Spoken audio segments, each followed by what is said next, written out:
Jerry Jones. Good morning, sir. Alec, James, it's great to be on with you. I'm sorry it's not, again, right on point Thanksgiving Day because do I feel thankful today? We do feel thankful as well. I'm excited about visiting with you, but more importantly, I'm excited about that win against the Giants. Before we get to any of the on-the-field stuff, I wanted to give you the chance to talk about some of the festivities surrounding the game, including that Red Kettle campaign with the Salvation Army and the halftime show with Lainey Wilson and Jelly Roll.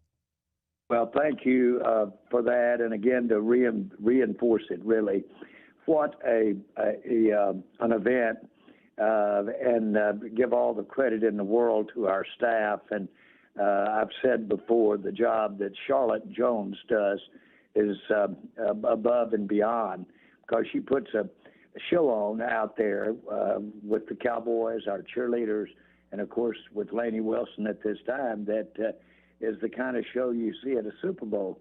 And this is the prerequisite. The networks have said forever, we'll go to something else unless this thing is really significant. And that's what happens. Well, on the way, with all those Red Kettle and the recognition of the Salvation Army, we have given the visibility to what is a magnificent tradition and great organization in this country, the Salvation Army. And we've really exceeded $3 billion in incremental additional money going into those Red Kettles across the nation over these past 20-something years. And so it's quite an event. Lainey Wilson is something else. She really is, it's an American story. Frankly, she's from a small town there in Mississippi, I think. And the bottom line is that she has gotten her opportunity of her life, and does she work? I had the opportunity to do a commercial with her involved this past month and for Ford. And it was unbelievable how hard she works and how many events she's having. So it's great to have her. She made it. It was a great halftime. And speaking of Thanksgiving Day festivities, we saw the introduction of a new John Madden Thanksgiving Day MVP award that they gave out at the end of the game. What do you think of that? How cool is that? Well, of course, John, to me, he's the face of Thanksgiving Day football, and deservedly so. And we all have a personal relationship, we feel, with John Madden. I have mine. I'll never forget after we had played the Giants here very early on, maybe in my first or second year being involved with the Cowboys. He said, let's go over to the room. He was staying over at the Four Seasons after the ball game, and I went over there, and I was so excited. And I said, John, have I got this just blown out of proportion in my mind? This is a big thing to me. I can't imagine anything being any more important than getting to be a part of the NFL and getting to play football before a national audience. He looked over at me and just shook that big head and said, Jerry, this is presidential stuff. This is presidential. And so those stories with John are numerous and so important, and he inspired a lot of people. I thought there was a lot of great performances yesterday, but I want to laser in on DeMarvion Overshown. He continues to be lightning in a bottle for Mike Zimmer's defense. How exciting was it to see him get that pick six and just wreak havoc all over the Giants' offense?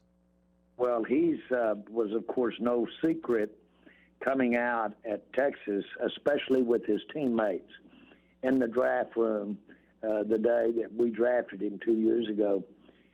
My grandson was played at Texas and was on the same team with him, and Paxton. And we turned around and asked, tell me how he is, Paxton. Paxton said, he is everywhere. He is everywhere. He's everywhere at practice. He's everywhere in the games. He is a dynamo. And, of course, we were glad to have him. It was unfortunate that he got the injury in his first year last year. And but, boy, you see him coming and see what he's capable of doing.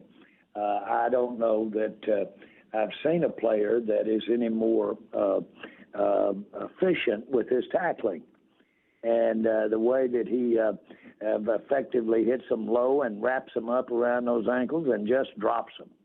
And so that was impressive. That play that he made, taking on the lead blocker, the running back, textbook. That alone is textbook. Then the next play that he made is to continue on and jump up and hit the ball, but to have the awareness to realize the ball has a trajectory to it and find it and get it and then score on it was as exceptional plays I've seen in the NFL. Jerry, glad to have you on. We stay on the defense and we talk about Micah Parsons, obviously a big part of this defense, and really stepped up yesterday. Even had a comment that really, I think, showed a lot of what this team is. Why not us? How does that feel to see that positivity from your lead defender?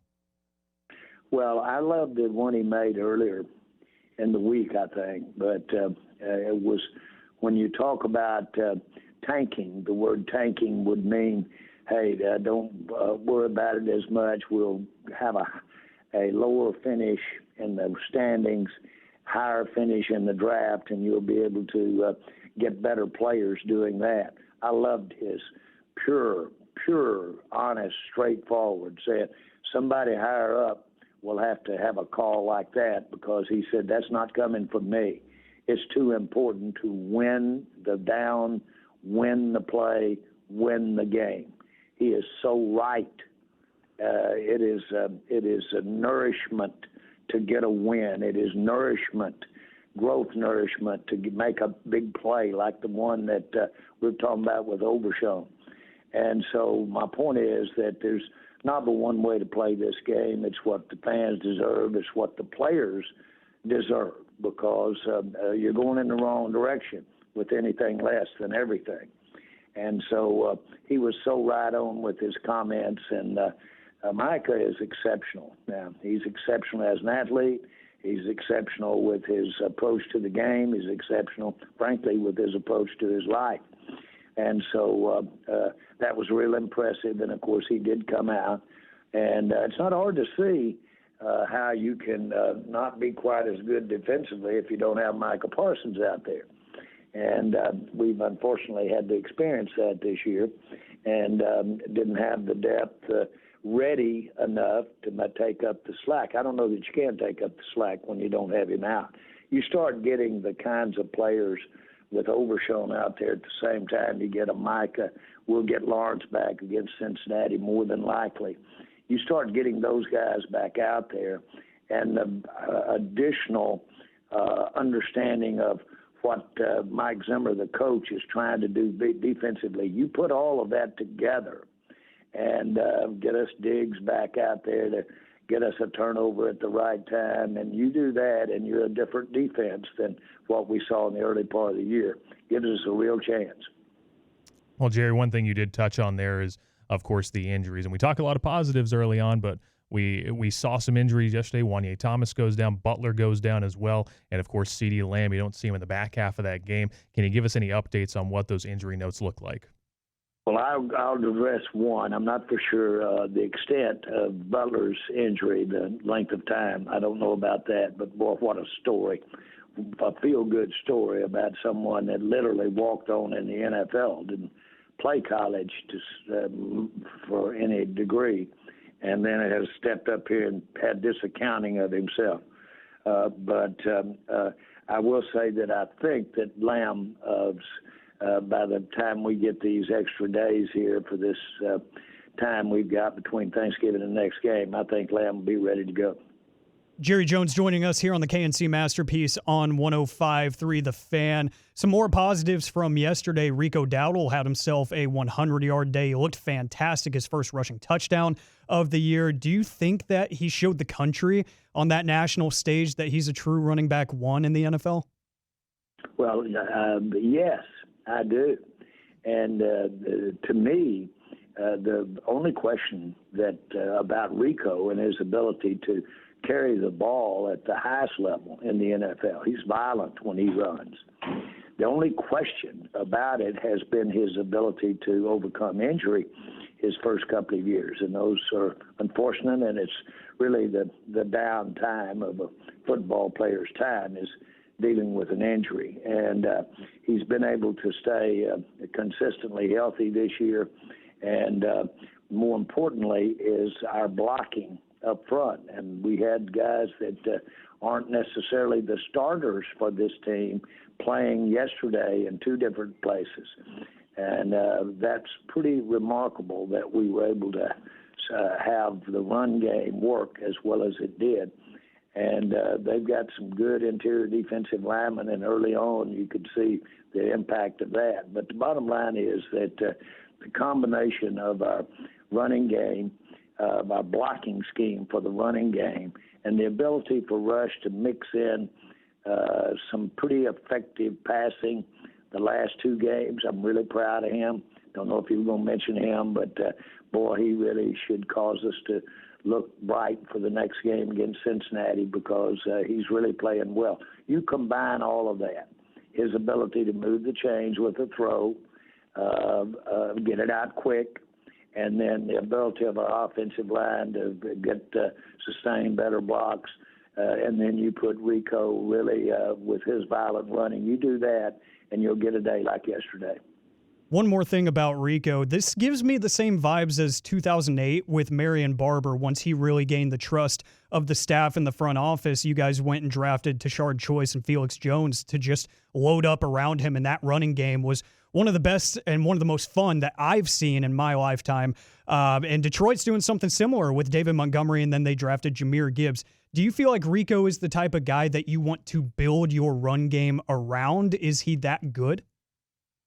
Well, again, I want to emphasize, Rico is one of the most recognized by our staff and by his team. He's one of the most recognized runners that you could put out there, in a manner of speaking now. I want to get in trouble here with comparing him to all these other big-name runners.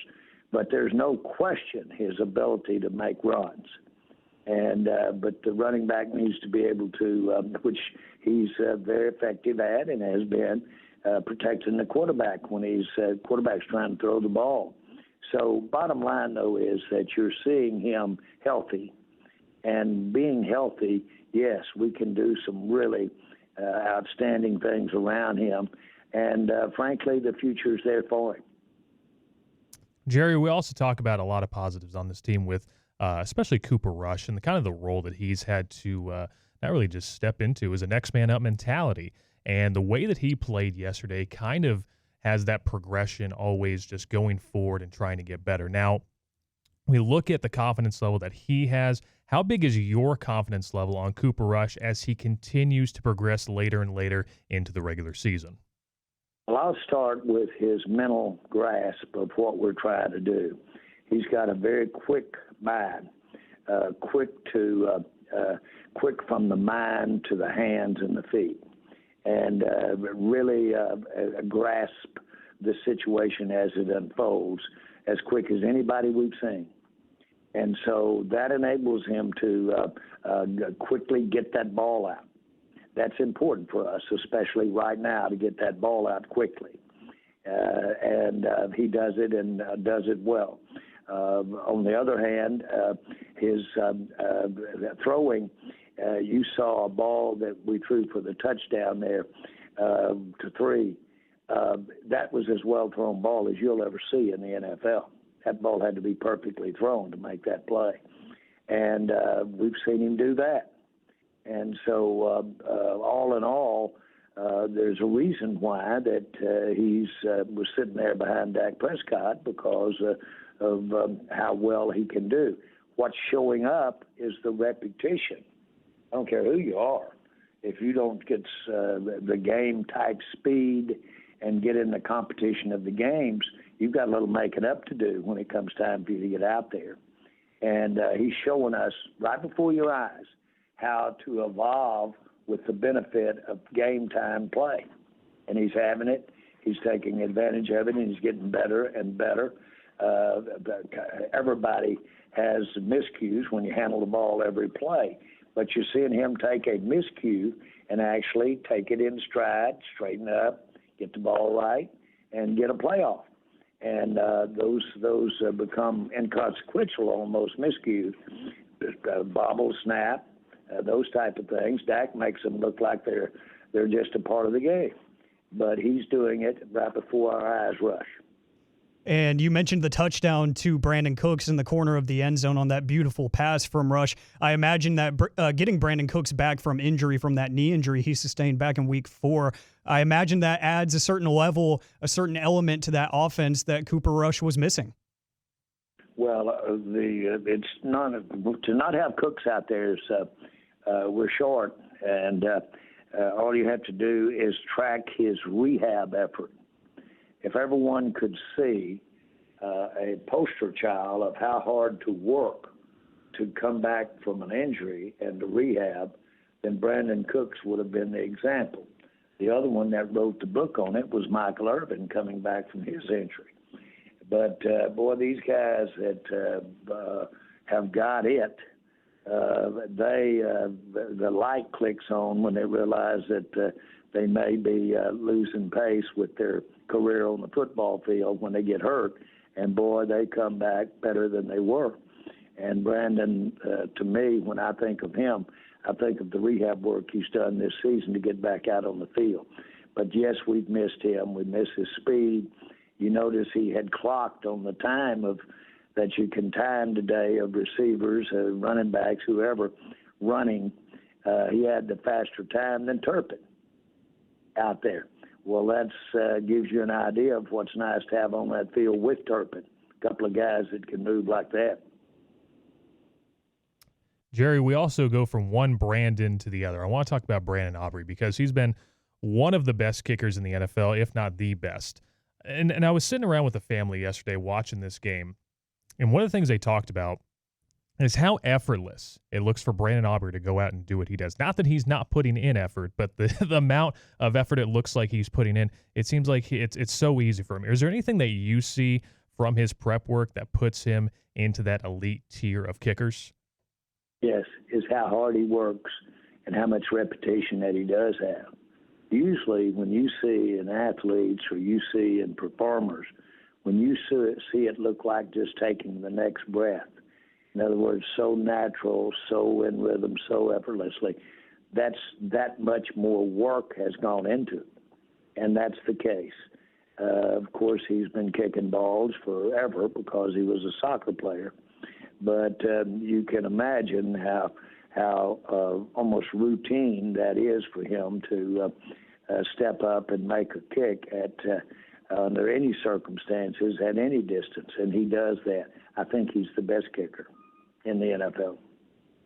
Yesterday during the game, Tom Brady was talking about Mike McCarthy, and he said that he's one of the best coaches in the NFL and specifically one of the best leader of men that he has ever met. And in yesterday's matchup, I was kind of thinking about the head coaching matchup with Mike McCarthy and Brian Daboll. And in New York, things aren't going so great. Only 2 wins on the season. Some of their players kind of speaking out against their head coach. But here in Dallas, everybody's been real defensive about Mike McCarthy and stood by his side. How important is it to you as the general manager to see the players, one, buy into him and win games when they are so injured and when things aren't looking so great, but two, just for them to be by his side publicly?